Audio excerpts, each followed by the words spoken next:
Hola a todos, ¿Quién es?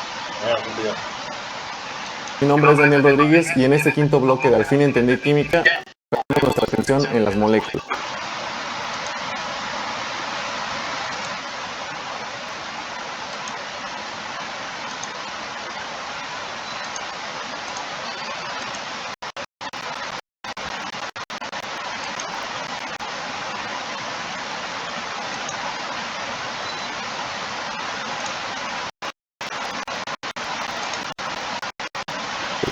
Esas sustancias que se forman cuando unimos ponemos nuestra atención en las moléculas. Esas sustancias que se forman cuando unimos átomos.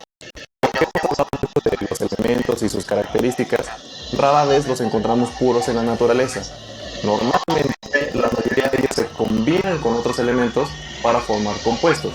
Y eso cambia totalmente la cosa. Por ejemplo, el sodio puro es un metal alcalino muy reactivo. Si tú lo pones en agua, va a explotar violentamente. El cloro es un gas y es muy tóxico. Pero cuando los combinas, cuando formas un enlace entre ellos, se forma un cloruro de sodio, que es una sal blanca prácticamente inofensiva. Pero vamos viendo desde lo más básico de las moléculas, el cómo se unen los átomos.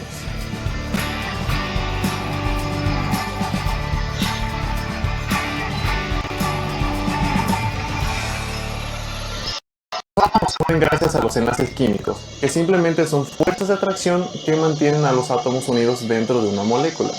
Por eso, comúnmente decimos que los enlaces son fuerzas de atracción intramoleculares. Y dependiendo de cómo sean esas fuerzas de atracción, podemos clasificar los enlaces en tres tipos: enlace iónico, enlace metálico y enlace covalente, que veremos en el siguiente video. Pero de manera sencilla, la principal característica para diferenciar entre un tipo de enlace de otro es la naturaleza de los elementos que participan en él. Por ejemplo, en el enlace iónico se combina un metal con un no metal. En el covalente se unen no metales y en el metálico lo que ocurre entre metales. Claro que no es la única diferencia entre ellos, pero este sería el panorama general. Ahora sí veamos lo específico de cada uno. Iniciando por el enlace iónico. Por ejemplo, el cloruro de sodio que mencionamos antes forma un enlace iónico, porque el cloro, que es un no metal, se está uniendo al que es un metal. Pero ¿cómo ocurre en realidad esto? Para entenderlo, necesitamos recordar dos cosas. Uno es el concepto de electronegatividad, la capacidad de los átomos para atraer electrones cuando forman enlaces. Y tal vez recordarás que los elementos más electronegativos son los no metales. A ellos se les hace muy fácil atraer electrones.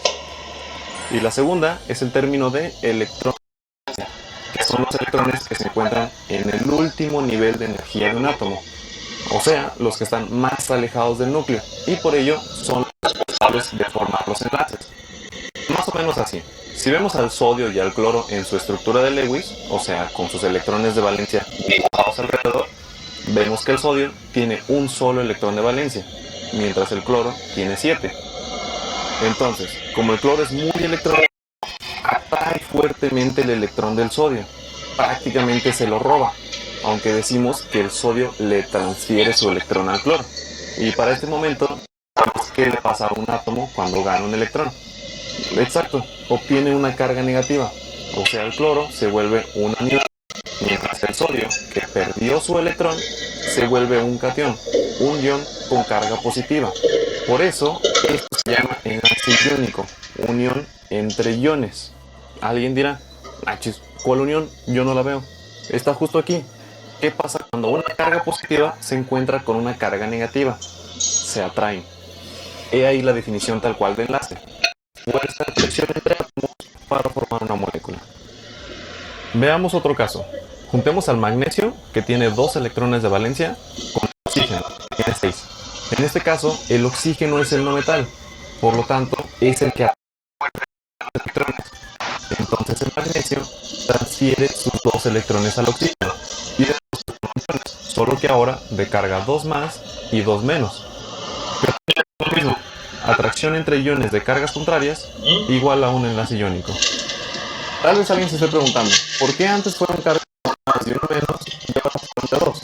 Eso depende de cuántos electrones se ganan y cuántos se pierden.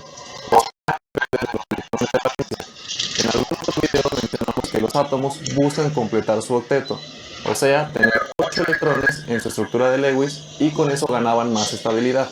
Esta es una razón por la cual se forman los enlaces, porque es una manera en que los átomos completan su octeto y ganan esa estabilidad. En el primer caso, al cloro solo le hacía falta un electrón para completar su octeto, y al oxígeno le hacían falta 2, por eso forma su carga de 2 menos. Ahora, para hacerlo interesante, combinemos al oxígeno con el sodio. Sigue siendo un enlace iónico, pero al oxígeno no le va a robarle su electrón a un sodio. Con eso no completaría su octeto.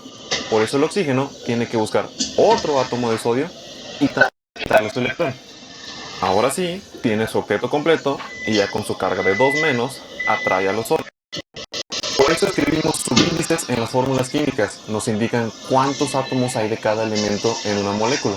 Lo que quiere decir cuántos átomos se necesitaron para completar el octeto mientras se formaba el enlace. En el caso del enlace metálico, sí es diferente. En primer lugar, puede ser entre metales puros o aleaciones, o sea, entre mezclas de metales. Aquí usaremos al fierro puro como ejemplo, pero en cualquier caso, los electrones internos, junto con el núcleo del metal, se comportan como una sola gran esfera positiva, mientras los electrones de niveles externos quedan libres. Cuando muchos átomos de fierro se encuentran, los electrones se mueven tanto alrededor de los núcleos que prácticamente los empujan para que se acerquen entre ellos. Comúnmente decimos que los se encuentran inmersos en un mar o nube de electrones desubicados. Desubicados porque no tienen una posición fija, se están moviendo todo el tiempo. Y justamente es esto lo que unidos a los átomos de metal, las atracciones eléctricas entre los iones metálicos con carga positiva y los móviles alrededor. Además, esta marea electrónica no solo mantiene compactos a los átomos de metal, sino que también le confiere sus propiedades, como el ser buenos conductores de electricidad, porque en sí una corriente eléctrica es simplemente un flujo de electrones.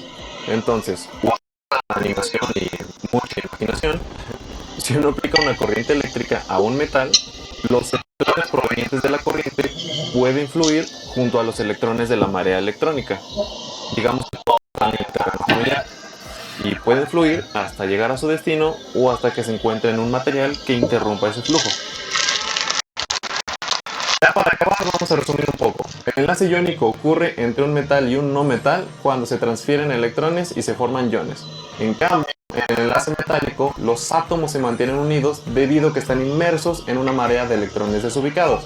Y con esto ya solo nos falta conocer el enlace covalente. Aquí te dejo el link para no perder el hilo. Nos vemos, muchas gracias.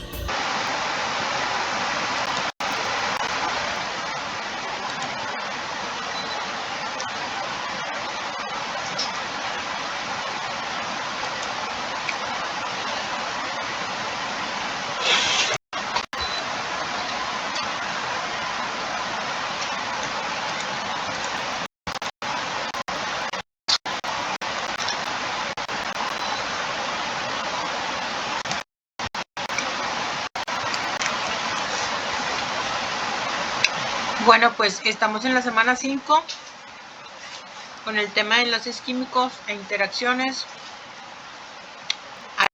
Les compartí pues un video de los que tenemos aquí para que ustedes tengan oportunidad de revisarlo.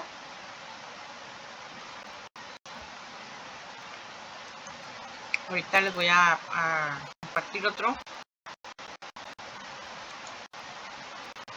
Hola a todos. En el video anterior dijimos que los enlaces son fuerzas de atracción entre átomos para moléculas. O sea, un enlace es cualquier fuerza intramolecular que mantenga los átomos unidos. También aprendimos que existen tres tipos básicos de enlaces y que para diferenciar entre un tipo de enlace de otro debemos saber qué elementos participan en él. Hoy nos enfocaremos en cómo se enlazan los no metales, o sea, cómo es el enlace covalente. Este lo vemos mucho cuando se une el carbono y el oxígeno, o el hidrógeno al nitrógeno, o incluso cuando se unen átomos del mismo elemento. Por ejemplo, cuando formamos una molécula de flúor diatómico. Aquí vemos los dos átomos de flúor con sus electrones de valencia. Recuerda que los electrones de valencia son los responsables de formar enlaces, por ser los más alejados del núcleo. De hecho, también mencionamos que los átomos forman enlaces para completar su octeto, es decir, tener 8 electrones en su estructura de enlace, y ser más estables. Por ejemplo, en el enlace iónico se transferían electrones para que eso ocurriera. Pero bueno, en el caso del enlace covalente, eso no se puede. Aquí, como a cada flúor le hace falta solo un electrón para completar su octeto, además de que tiene una fuerza para atraer electrones, mejor deciden compartir los electrones. Eso es un enlace covalente, el tener un par de electrones compartidos que unen a dos. Y literalmente son electrones compartidos, o sea que cada flúor ya puede decir completo su octeto. Mira que cada átomo tiene 3 pares de electrones libres, así se les llama a los electrones que no participan en el enlace, y además tienen un par de electrones enlazantes, los que sí forman el enlace. Y con eso ya sumarían los 8 electrones totales. Esa es la principal característica del enlace covalente, enlace entre no metales donde se comparten los electrones. Pero la forma en cómo se comparten estos electrones puede variar, y eso va a depender de la electronegatividad de los elementos que están participando. Recuerda que la electronegatividad es la capacidad para atraer electrones y aumenta hacia arriba y a la tabla periódica. Por ejemplo, observa las diferencias entre un enlace carbono-hidrógeno y uno hidrógeno-oxígeno.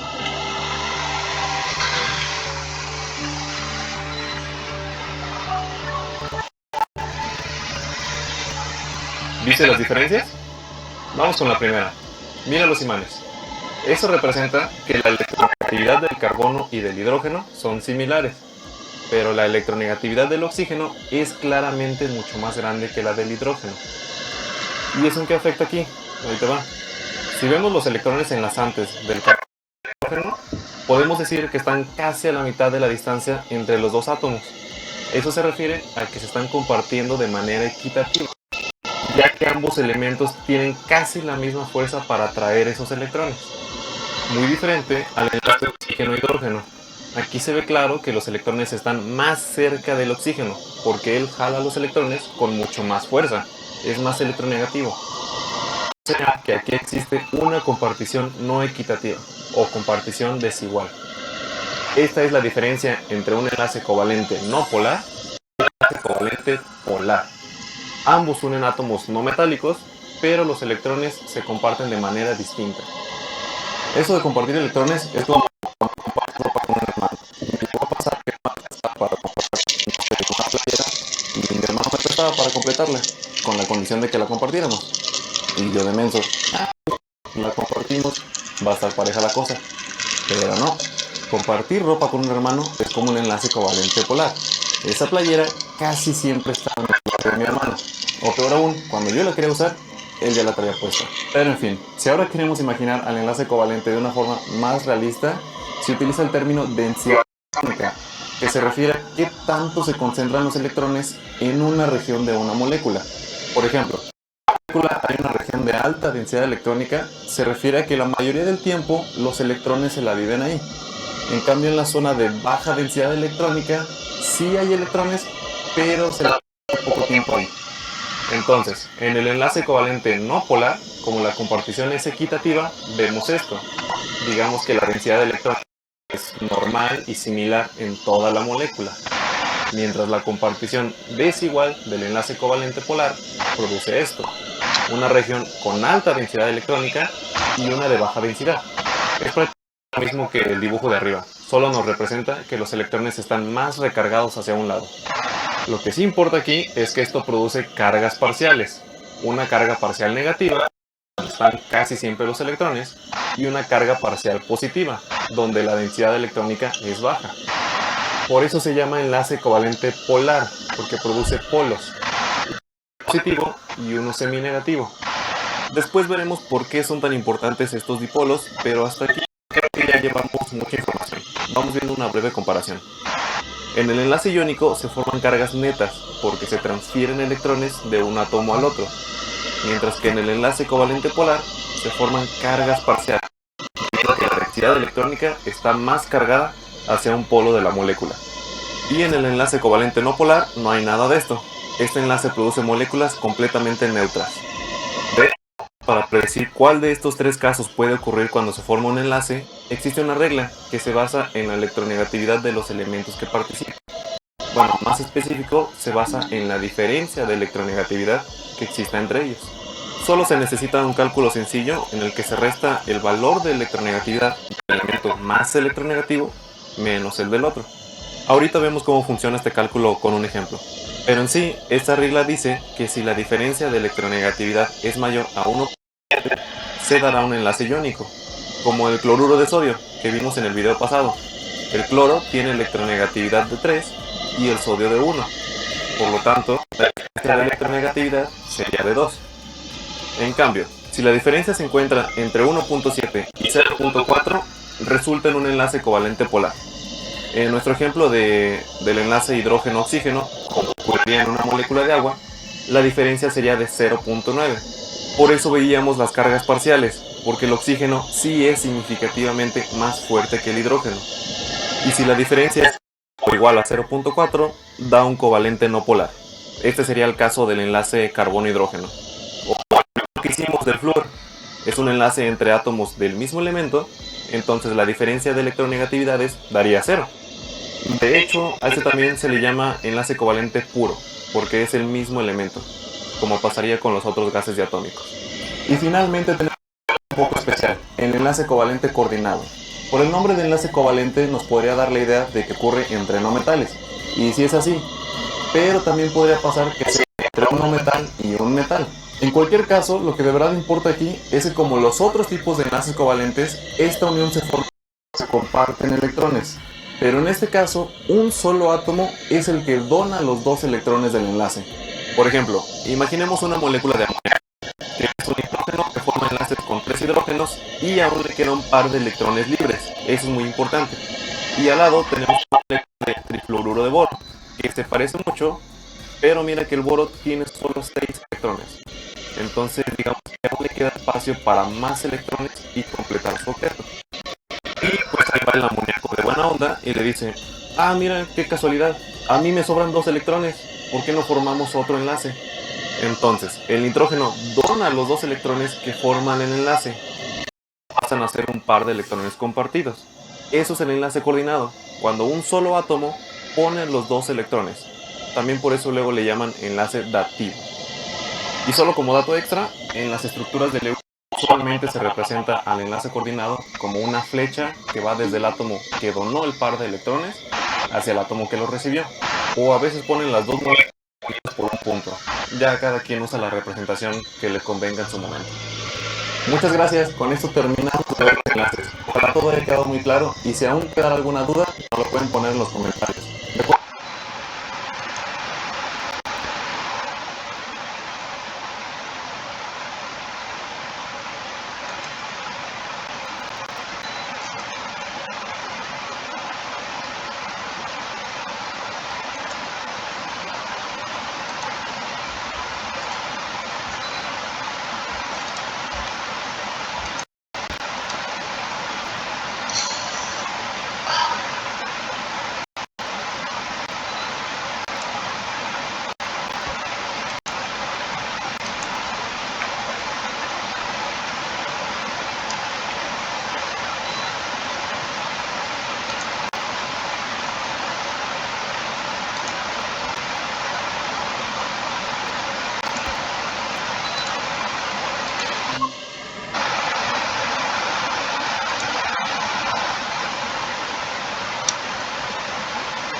Bueno, para seguir aquí con la información de esta semana del tema de los enlaces químicos, pues ahí ya compartimos 2 videos de los cuales viene en esta parte.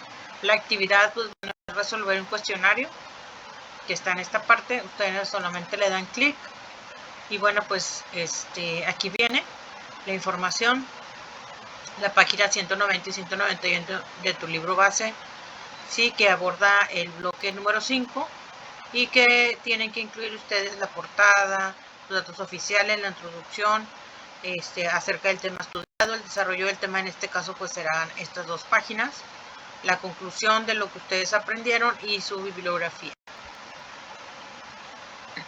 Ya hay algunos alumnos que lo han enviado, muchas gracias.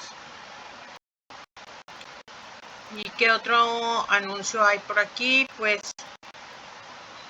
que tenemos pues la próxima semana. La semana es la semana 6. Ya es nuestro examen parcial de la semana del 6 al 15 de octubre. Ok, vamos a abrir la información que viene aquí. Aquí está el horario. A partir de las 00 horas hasta las 23:59 son 30 preguntas de opción múltiple. De duración pues son 120 minutos. 2 intentos para presentar. Una vez iniciado el examen no pueden detenerse. Sí, y en caso de alguna anomalía, como las siguientes: congelamiento de pantalla, mensaje de error, usuario sin acceso de la plataforma o error en la contraseña, falla eléctrica, debes de reportarla de inmediato al atención@ucnl.edu.mx. De preferencia con alguna imagen o captura de pantalla que demuestre lo que ocurre, anotando también la fecha y la hora en que sucedió el imprevisto. Sí, bueno, pues aquí está la fecha, del 6 al 15 de octubre, 2 horas. Y bueno, pues los temas que se van a abordar pues desde el inicio de la semana, digo, del curso, por decir, hasta la semana 5, hasta el tema del día de hoy.